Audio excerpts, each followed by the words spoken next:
Vendredi 27 juin, la députée européenne Rima Hassan a informé qu'elle avait été agressée devant une agence immobilière en allant à la boulangerie, la première fois à l'aller. Au retour, elle a pris soin de filmer la nouvelle altercation au même endroit. Am Israël Chai, on va te la brûler ta Palestine. Am Israël Chai. Am Israël Chai. Super. Am Israël Chai. Super. Super. Super. Mais vous n'êtes pas en Super. Israël ici. 500 bateaux, Vous tu êtes pas en Députée Israël européenne de quoi? T'as Vous êtes payé pas en quoi, Israël. toi? Elle a diffusé la vidéo sur X Twitter. Cette vidéo a rapidement fait le buzz. La députée a profité de ce tweet pour demander au réseau d'agences immobilières Orpi de s'expliquer sur le comportement d'un de ses collaborateurs. Orpi s'est fendu d'une réponse à la députée sur sa page Facebook, dans laquelle il précise que l'agence immobilière devant laquelle s'est déroulé l'incident est une agence partenaire, ce qui suggère plus un lien de contrat de franchise qu'une gestion en direct. Ce qui signifierait que le conseiller immobilier serait salarié de l'agence et non de l'entreprise ou du groupe Orpi, qui tient à se désolidariser des propos tenus par la salariée. Le réseau Orpi indique avoir contacté l'agence concernée pour exiger des mesures disciplinaires. On peut se demander d'ailleurs pourquoi plusieurs mesures disciplinaires, une seule proportionnée, suffit. Ou alors, Orpi veut aussi que les mesures disciplinaires touchent aussi sa collègue, qui s'était discrètement manifestée durant l'incident. Pourtant, Orpi ne la mentionne pas dans sa communication. Orpi indique que l'agence a déjà licencié les collaborateurs concernés. Les collaborateurs.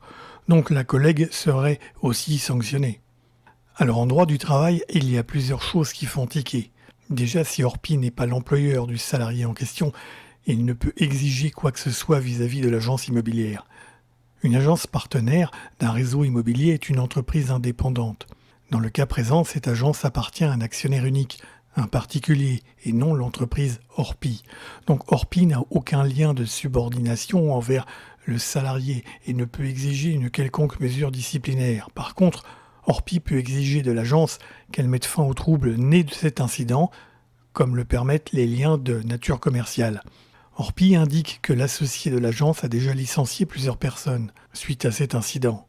Donc le licenciement aurait eu lieu le vendredi 27, le même jour que l'incident. Mais le droit du travail prévoit une procédure stricte pour un licenciement. L'article L1232 indique que l'employeur qui envisage de licencier un salarié le convoque avant toute décision à un entretien préalable. La convocation est effectuée par lettre recommandée ou par lettre remise en main propre contre décharge. Cette lettre indique l'objet de la convocation.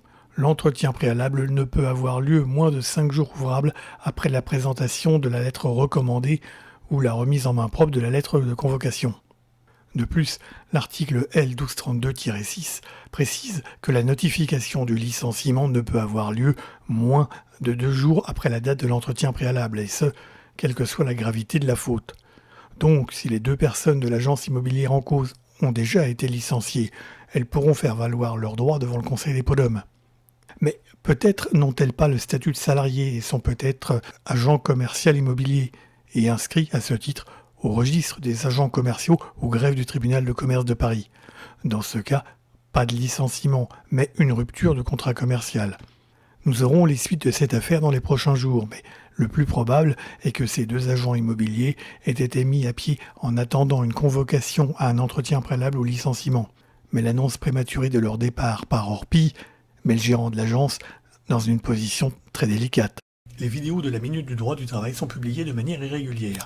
Pour être prévenu de la sortie de la prochaine vidéo, pensez à vous abonner. Et vous avez 3 playlists, l'actualité, les prud'hommes et les youtubeurs.